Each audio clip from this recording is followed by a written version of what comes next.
Member from Parkdale High Park. Thank you, Mr. Speaker. My question is to the Minister of the Environment and Climate Change. The province of Ontario has vital interests on Toronto's waterfront. Our stake in Waterfront Toronto is worth more than $1 billion, and we're investing millions in a new urban park at Ontario Place. The province also has an interest in protecting the ecological health of Lake Ontario. Ports Toronto recently revealed plans for Billy Bishop Toronto City Airport that would allow large jets and a massive expansion of the airport infrastructure and operations. Torontonians are extremely concerned about the impact of these proposed plans on the city's waterfront revitalization, Ontario Place and Lake Ontario.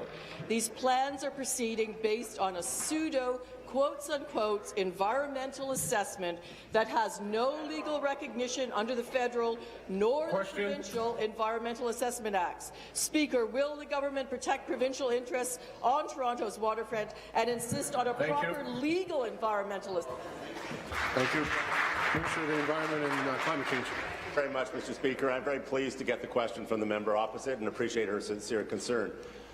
The City of Toronto is the authority responsible for this and for zoning and for the waterfront. Having been a mayor, I have always been very happy when provincial governments did not try to second-guess my role or that of my city council, and we're not about to do that, Mr. Speaker. We'll allow the proper environmental assessment process to go through. We'll look to the city council for proper stewardship because we trust Mayor Tory and his council have this well in hand. And as a party to the Waterfront Toronto Agreement, we will continue to support the waterfront plan that we signed with the other two orders of government. With this government is very important. We're also happy and pleased with the over $500 million that we've invested, the investments that we made in George Brown, Mr. Speaker, in the waterfront parks, and that we're making right now, my colleagues are making, and we will continue to make those investments, Mr. Speaker. Thank you. Supplementary. Thank you, Mr. Speaker. Back to the Minister of the Environment. In fact, progressive councillors are looking to you for action, Mr. Minister.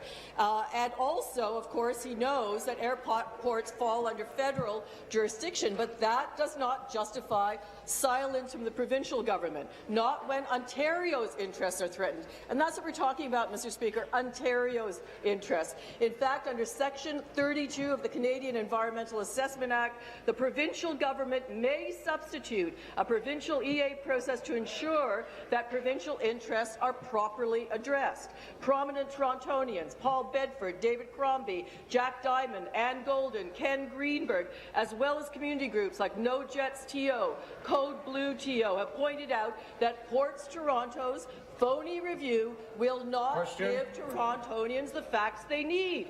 With so many vital provincial interests at stake, will the government end its silence, stand up for Toronto's waterfront and Toronto, and get that environmental assessment done?